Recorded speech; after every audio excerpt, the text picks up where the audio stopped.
नमस्कार, बहुत स्वागत है आपका इवनिंग एजेंडा। आप देख रहे हैं, मैं हूं आपके साथ ऋतु ज्ञानवानी। बीजेपी सांसद प्रज्ञा ठाकुर के बयान पर सियासत गर्मा गई है। साध्वी ने हिंदू समुदाय से अपने घरों में हथियार रखने की अपील की थी। उनके बयान पर कांग्रेस ने सवाल उठाया है, तो वहीं बीजेपी समर्थन कर रही है। इसलिए लव जिहाद करने वालों को लव जिहाद जैसा उत्तर दो। अपनी लड़कियों को सुरक्षित रखो, अपनी लड़कियों को संस्कारित करो, अपने घर में हथियार रखो, तो सब्जी काटने वाला चाकू जरा तेज रखो। स्पष्ट बोल रही हूँ। कर्नाटक में साध्वी प्रज्ञा सिंह ठाकुर के इस बयान पर सियासी विवाद खड़ा हो गया है।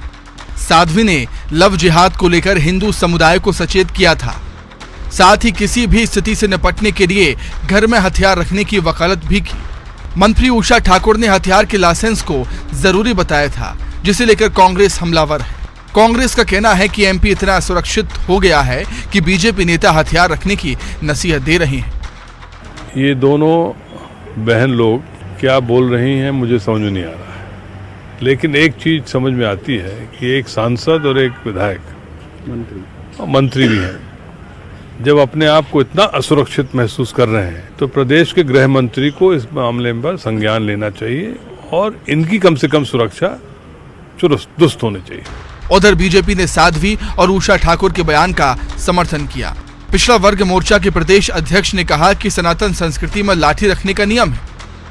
मैं ये समझता हूँ कि जब से भारतीय जनता पार्टी की सरकार बनी है तो ऐसी घटनाएं कहीं शायद हुई नहीं है, या कहीं एक आध वैसे हुई होगी आपसी प्रतिद्वंदा के कारण, वो बात अलग है जो है। पर इसका सफाया, बड़े बड़े डकैतों का सफाया माननीय मुख्यमंत्री शिवराज सिंह जी ने इस मध्य प्रदेश में किया है। जो अभी भी एक कोई गुर्जर कौन सा गैंग अभी मुरैना और साइड में दिखा था, अभी हाल उसका भी खात्मा हो गया है। जो तो ऐसी कोई चीज़ें नहीं है, और आशंका तो जितनी चीज़ों पर की जाए वो तो मनुष्य का मन है।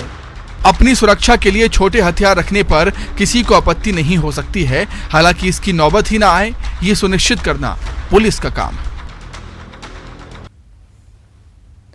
और इसी पर ज्यादा जानकारी के लिए अनुराग हमारे साथ जुड़ गए हैं। अनुराग, आए दिन विवादित बयानों की वजह से प्रज्ञा ठाकुर चर्चाओं में बनी रहती हैं। आज जिस तरह का बयान उन्होंने दिया है, विवादित बयान दिया है, आखिर उसके मायने क्या निकाले जाएं? बिल्कुल ऋतु, देखिए, भोपाल सांसद साध्वी प्रज्ञा सिंह ठाकुर अपने विवादित बयानों को लेकर सुर्खियों में रहती हैं, लेकिन इस बार उनका जो बयान है वो कर्नाटक से निकल कर आया है। कर्नाटक में विधानसभा का चुनाव होना है।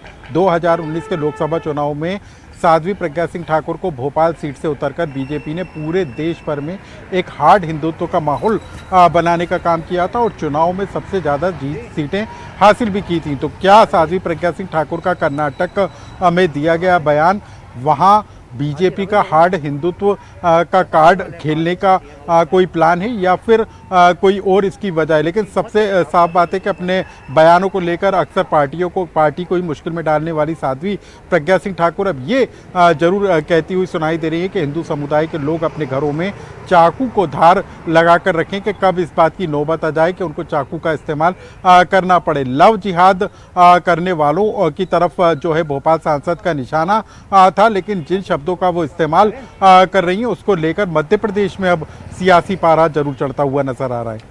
अनुराग, वो एक साध्वी हैं और साध्वी होकर के इस तरह से हिंसा वाला बयान देना आखिर कहां तक उचित है, क्योंकि कहीं ना कहीं इससे गलत मैसेज भी जाएगा एक जनप्रतिनिधि होने के नाते। बिल्कुल ऋतु, देखिए, साध्वी प्रज्ञा सिंह ठाकुर एक हार्ड हिंदुत्व का एक चेहरा जरूर कहा जा सकता है, लेकिन साध्वी होने के नाते जिस तरीके के वो बयान देती हैं वो कहीं ना कहीं एक समुदाय को उकसाने वाला साबित होता है और कहीं ना कहीं हिंसा को बढ़ावा देने वाला भी साबित होता है। तो कई तरह के सवाल उनके इस बयान को लेकर अब जरूर उठ रहे हैं। साध्वी प्रज्ञा सिंह ठाकुर साध्वी होने के बावजूद इस तरीके के बयानों को देती हैं तो निश्चित तौर पर सवाल उठना लाजमी है। लेकिन अब कांग्रेस इस बात को लेकर प्रदेश सरकार से इस बात को लेकर सवाल उठा रही है कि क्या प्रदेश में लोग असुरक्षित हैं। इस बारे में गृह मंत्री नरोत्तम मिश्रा को संज्ञान लेते हुए मामला स्पष्ट करना चाहिए। तो कुल मिलाकर सियासत घर में लेकिन साध्वी प्रज्ञा सिंह ठाकुर के कई तरह के सियासी मायने जरूर हैं और इसमें अनुराग, सियासी मायने तो हैं और हम हर बार देखते हैं जब साध्वी प्रज्ञा बयान देती हैं, किसी भी चीज को लेकर बयान देती हैं, तो हमने ये देखा है कि उनकी पार्टी के लोग किनारा कर लेते हैं कि नहीं, उनका व्यक्तिगत बयान या सोच विचार हो सकता है, पर इस बार जो है पार्टी भी उन्हें सपोर्ट कर रही है। बीजेपी के भी कुछ नेता है जो उन्हें सपोर्ट करते हुए नजर आए हैं। बिल्कुल, देखिए इस पूरे मामले को लेकर भी जब हमने बीजेपी के नेताओं से उनकी प्रतिक्रिया चाही तो उनका नपा तुला बयान था, यानी कि खुलकर तो एक तरीके से समर्थन बीजेपी के नेता नहीं कर रहे हैं, लेकिन इस बात पर वो जरूर सहमति जता रहे हैं कि लोगों को अपनी सुरक्षा करने का अधिकार है और यदि सनातन हिंदू धर्म के मुताबिक कोई अपने घर में लाठी रखता है तो उसको गलत कहीं से भी ठहराया नहीं जा सकता। तो कुल मिलाकर बीजेपी के नेता एक तरीके से नपी तुली भाषा में इस बयान का समर्थन देते हुए जरूर नजर आ रहे हैं। ठीक, बहुत बहुत शुक्रिया अनुराग। कवर्धा की बात करेंगे। धर्मांतरण को लेकर शंकराचार्य का बयान आया है। गरीब कमजोर तबके के लोगों का धर्मांतरण क्यों, आखिर पढ़े लिखे और संपन्न लोगों का धर्मांतरण करके दिखाएं। जिनका पहले किया धर्मांतरण वो आखिर कितने सक्षम हुए हैं, किसकी परिस्थिति में सुधार हुआ है।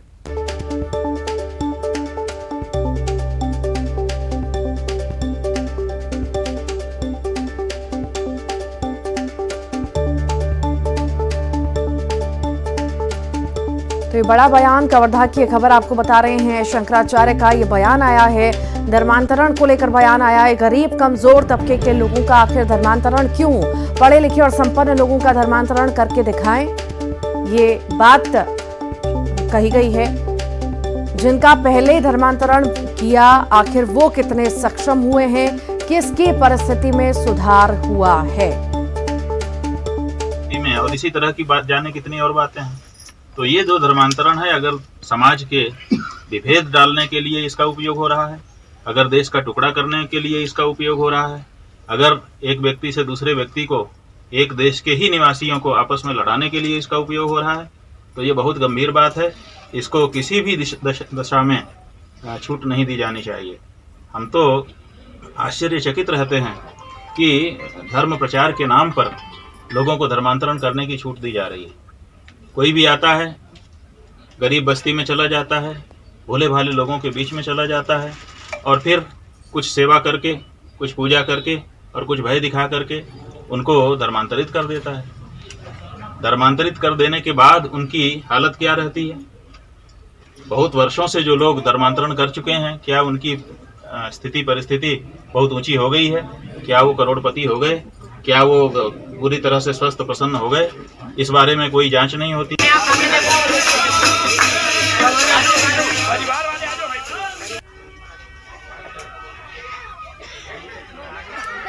तो धर्मांतरण पर सियासत आप देख रहे हैं लगातार जारी है और इसी पर ही शंकराचार्य का ये बयान सामने आया है।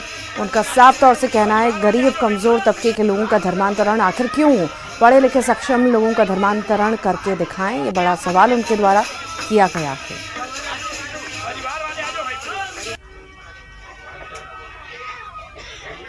और इसी पर ज्यादा जानकारी के लिए मनीष हमारे साथ जुड़ गए हैं। मनीष, शंकराचार्य द्वारा बड़ा बयान दिया गया, उनका साफ तौर से कहना है कि जो गरीब हैं, निचले तबके के लोग हैं, उनका धर्मांतरण कराना आसान है, जो पढ़े लिखे सक्षम लोग हैं, समझदार लोग हैं, उनका धर्मांतरण कराना बहुत मुश्किल है। वाकई कहीं ना कहीं उन्होंने बात सही कही है।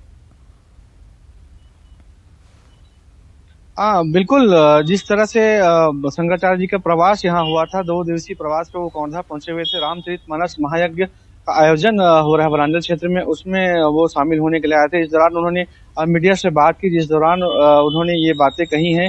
खासकर धर्मांतरण को लेकर पूछे गए सवाल पर उनका साफ तौर पर कहना था कि आखिर धर्मांतर धर्म के आधार पर प्रचार प्रसार की एक ऐसी छूट है जिसमें सिर्फ ऐसे लोगों को ही धर्मांतरण के लिए आगे लाया जाता है या उनको धर्म परिवर्तन कराया जाता है जो आर्थिक रूप से कमजोर होते हैं, जो पढ़े लिखे नहीं हैं या जिनमें भोले भाले आदिवासी वर्ग के लोग हैं खासकर, उनको जो है निशाना बनाया जाता है।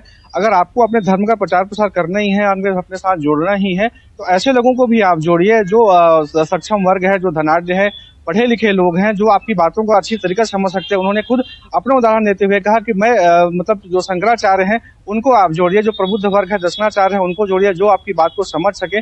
तब ये बात सामने आएगी कि हाँ, आप में ऐसी कुछ खास बात है जो दूसरे धर्म से अलग है और हम उस धर्म को अपनाना चाहते हैं। तो अगर कोई शंकराचार्य ईसाई धर्म अपना लेता है तो उसके जो लाखों अनुयायी हैं, जो उनके जो श्रद्धालु हैं, जो भक्त हैं, वो उनके पीछे आ जाएंगे। तो ऐसे लोगों को क्यों आप धर्म परिवर्तन की बात उनके सामने नहीं करते हैं? और जब धर्म परिवर्तन की बात अगर करते भी हैं तो ऐसे दबे कुचले वर्ग अगर कहें या कमजोर वर्ग कहें, जो समझ जिनको सही तरीके से ना हो, ऐसे लोगों को ही निशाना बनाया जाता है। ठीक, बहुत बहुत शुक्रिया जानकारी को साझा करने के लिए। आगे बढ़ते हैं, बात करते हैं आज की बैठक की। सीएम हाउस में सुबह से बैठक चल रही थी जो अब खत्म हो चुकी है। मंत्रियों के 4 अलग अलग समूह में चर्चा हुई है। हर एक समूह की बैठक में सीएम शिवराज जो शामिल हुए। बैठक में 2047 के मध्य प्रदेश को लेकर चर्चा हुई है। 2023 के चुनाव को लेकर शिवराज कैबिनेट का मेगा प्लान तैयार हुआ है। मुख्यमंत्री निवास में मंत्रियों की वर्कशॉप में कई फैसले लिए गए। हर जिले में मुख्यमंत्री सेल होगा। हर जिले में 15 जनसेवा मित्र तैनात किए गए। काफी उपयोगी आज की बैठक रही है। काफी चिंतन और मंथन सुबह से ही हुआ। 4 ग्रुप सम्मानित मंत्रियों के बने थे। एक सुशासन का था, एक भौतिक अधोसंरचना का था, एक स्वास्थ्य और शिक्षा का, एक अर्थव्यवस्था और रोजगार को लेकर के। और काफी मंथन इन ग्रुपों ने किया। शॉर्ट टर्म प्लान और लॉन्ग टर्म प्लान, जो अभी 23 का प्लान और 2047 तक में कैसा मध्य प्रदेश होगा, इसका भी प्लान तैयार किया गया। हमारा मध्य प्रदेश ऐसा प्रदेश है जिसने सांख्यिकी तैयार की है और उसको लेके आज जो मंत्रियों के ग्रुप बनाए गए, ये स्थायी मंत्रियों के ग्रुप हैं। विभिन्न विभागों की योजनाओं को समय सीमा पर पूरा करना, नई योजनाओं को लाना और उनको क्रियान्वयन करना आज की बैठक का उद्देश्य रहा। सर, कोई खास ट्रेनिंग दी गई चुनाव को लेकर? ट्रेनिंग वार्निंग चुनाव कोई मुद्दा नहीं था, सिर्फ डेवलपमेंट की बातें थी। देश हमारा मध्य प्रदेश कैसे गौरवशाली, वैभवशाली बने और आत्मनिर्भर बने, उन मुद्दों पर चर्चा हुई कि देश के यशस्वी प्रधानमंत्री माननीय नरेंद्र मोदी जी और प्रदेश के यशस्वी मुख्यमंत्री माननीय शिवराज सिंह जी के नेतृत्व में हमारे आम जन को सुशासन का कैसे लाभ मिले, इन सब मुद्दों पर चर्चा। और इसी पर ज्यादा जानकारी के लिए हमारे साथ अनुराग श्रीवास्तव जुड़ गए हैं। अनुराग, बहुत खास हो जाती है बैठक क्योंकि सुबह से ये बैठक चल रही थी और खास इसीलिए क्योंकि लॉन्ग टर्म शॉर्ट टर्म दोनों मुद्दों को लेकर बात की गई कि आखिर डेवलपमेंट किस तरह से मध्य प्रदेश का किया जाए। बिल्कुल ऋतु, देखिए इस बात से अंदाज़ा लगाया जा सकता है कि 8 लंबे चली मैराथन बैठक में न सिर्फ इंफ्रास्ट्रक्चर डेवलपमेंट को लेकर बात की गई, बल्कि रोजगार के मुद्दे को लेकर भी चर्चा की गई और साथ ही सुशासन, यानी वो तमाम मुद्दे जिनको विपक्ष सरकार के खिलाफ एक बड़ा हथियार के रूप में निशाना साधती है, उन्हीं मुद्दों को लेकर ये आज मंत्रिमंडल के अलग अलग समूह को लेकर बैठक की गई। और इसमें शॉर्ट टर्म और लॉन्ग टर्म 2 तरह के कार्यक्रम पर तैयारी हुई है कि कैसे 2023 के शॉर्ट टर्म प्रोग्राम के जरिए जनता के बीच पहुंचा जाए और 2047 का कैसा मध्य प्रदेश होगा उसका भी एक खाका खींचने की कोशिश की गई है। सबसे बड़ी बात है कि मुख्यमंत्री जन सेवा अभियान अभी चलाया गया, लेकिन अब इससे 2 कदम आगे बढ़ते हुए बीजेपी सरकार अब जन सेवा मित्रों के जरिए लोगों के बीच पहुंचने का काम करेगी ताकि लोगों के काम आसानी से स्थानीय स्तर पर ही समाधान उनका हो सके।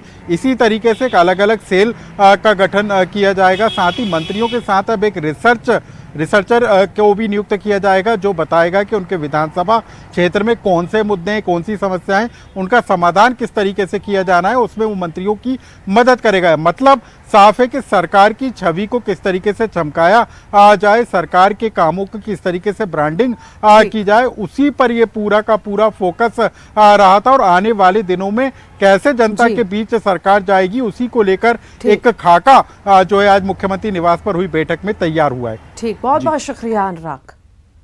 मध्य प्रदेश में संविदा स्वास्थ्य कर्मचारियों की हड़ताल आज 12वें दिन भी जारी रही। अभी तक स्वास्थ्य विभाग के अधिकारियों के साथ हुई बैठक बेनतीजा रही। हड़ताली कर्मचारियों ने कहा कि जब तक उनकी मांगें पूरी नहीं होंगी वो हड़ताल जारी रखेंगे। बता दें कि प्रदेश के 32,000 स्वास्थ्य कर्मचारी हड़ताल पर हैं। मंत्री के घेराव के बाद जेल भेजे गए कर्मचारियों को रात में रिहा कर दिया गया, लेकिन हड़ताली कर्मचारियों की मांग है कि उन पर लगी सभी धाराओं को हटाया जाए। मध्य प्रदेश के संविदा स्वास्थ्य कर्मचारी पिछले 12 दिन से हड़ताल पर हैं। उनकी एक मांग है कि नियमितीकरण किया जाए और यही कारण है कि आप देख सकते हैं कि भोपाल के जेपी अस्पताल में बड़ी संख्या में जो स्वास्थ्य कार्यकर्ता हैं वो हड़ताल पर हैं और जिस तरीके से वो ये बात कर रहे हैं कि सरकार के प्रतिनिधि उनके पास आएं और बात करें, लेकिन इस पूरे 12 दिन में कोई भी अधिकारी या कर्मचारी या नेता उनके पास नहीं पहुंचा है और उनसे कोई बात नहीं हुई है। हालांकि स्वास्थ्य मंत्री जब यहां पहुंचे थे तो उनका घेराव भी इन लोगों के द्वारा किया गया था। उसके बाद जो है कुछ लोगों पर केस दर्ज किया गया, उनको जेल भी भेजा गया। कुछ जो हड़ताल पर जो कर्मचारी हैं वो हमारे साथ हैं, उनसे बात करेंगे। मैम, क्या कुछ मांग है जिसको लेकर आप लोग हड़ताल पर और सरकार की तरफ से क्या कोई पहल अब तक हो पाई? सर, हम लोगों की सिर्फ 2 ही मुख्य मांगे हैं। जो प्रथम मांग है वो तो नियमितीकरण की है। जितने हमारे 32,000 संविदा स्वास्थ्य कर्मचारी है एनएचएम के, उनको नियमितीकरण किया जाए उनका। और साथ में दूसरी जो मांग है वो ये है कि आउटसोर्स और जो निष्कासित साथी है इनकी बहाली की जाए, इनको भी नियमितीकरण का फायदा दिया जाए। और तीसरी एक मांग और इसके साथ जुड़ रही है कि जो हमारे साथियों को अरेस्ट किया गया था, तरह तरह की धाराएं लगाई गई है, कल रात को इनको रिहा कर दिया गया बचे 8 साथियों को, लेकिन उनके ऊपर जो धाराएं लगाई गई है वो धाराएं अभी हटाई नहीं गई है। तो हमारी माननीय मुख्यमंत्री महोदय से यही विनती या गुजारिश है कि ये जो धाराएं लगाई गई है ये हटाई जाए, क्योंकि वो कोई आदतन अपराधी नहीं है, ना ही उन्होंने कोई क्राइम किया है। इसलिए हमारी एक ही रिक्वेस्ट है कि ये धाराएं हटाई जाए, हमें नियमितकरण किया जाए। और साथ में जो हमारे आउटसोर्स के संविदा साथी है और निष्कासित साथी है इनको वापस लिया जाए। क्या सरकार की तरफ से कोई पहल हुई, आपसे बातचीत हुई कोई अभी तक? सर, अभी तक ऐसा कुछ हुआ नहीं है। कुछ 2-3 मीटिंगें हुई है लेकिन कुछ पॉजिटिव रिजल्ट नहीं आया है। और हम लोग तब तक नहीं उठेंगे जब तक कि हम लोगों को नियमितीकरण का आदेश हाथ में नहीं मिल जाता, तब तक ये हड़ताल अनिश्चितकालीन चलते रहेगी। तो देखिए, जो स्वास्थ्य कर्मचारी हैं वो सीधी तौर पर ये कह रहे हैं कि जब तक उनके नियमितीकरण का आदेश उनके हाथ में नहीं आ जाता है वो इसी तरीके से हड़ताल पर रहेंगे। ऐसे में अब सरकार के सामने बड़ी चुनौती है, क्योंकि जिस तरीके से कोविड की एक वेव की बात कही जा रही है और ऐसे में यदि प्रदेश के 32,000 स्वास्थ्य कर्मचारी हड़ताल पर रहेंगे तो स्थितियां बिगड़ सकती हैं। कैमरामैन दीपक कुमार के साथ शैलेंद्र सिंह, न्यूज 18 भोपाल। असम के जोरहाट में एक तेंदुआ रिहायशी इलाके में घुस गया, जिसके बाद इलाके में दहशत फैल गई। इसी दौरान तेंदुए ने चारदीवार पर ऊंची छलांग लगाते हुए सड़क के से गुजर रहे वाहन पर हमला भी किया। गनीमत रही कि गाड़ी का शीशा बंद था, वरना तेंदुआ गाड़ी के अंदर बैठे शख्स को नुकसान पहुंचा सकता था। अपना वार विफल होने के बाद तेंदुआ वहां से चला गया। तस्वीरों में आप देख सकते हैं कि तेंदुए ने कितनी ऊंची छलांग लगाई और सड़क पर मौजूद कार के शीशे तक जा पहुंचा। तेंदुआ फिलहाल रिहायशी इलाके में घूम रहा है, जिसको लेकर दहशत का माहौल भी है। ये तेंदुआ अभी तक 3 वनकर्मियों समेत 5 लोगों पर हमला कर चुका है। रिहायशी इलाके में तेंदुआ घूम रहा है, ग्रामीण जो है दहशत में है। सावधान रहने की सलाह भी वन विभाग द्वारा दी गई है। शिकारी जो है घूम रहा है और ये छलांग लगाता हुआ तेंदुआ तस्वीरों में कैद हुआ है। किस तरह से वो कार पर छलांग लगाता है। वो तो गनीमत थी कि कांच बंद था, वरना बड़ा हादसा हो सकता था। और इसी के साथ ही इवनिंग एजेंडा में इतना ही।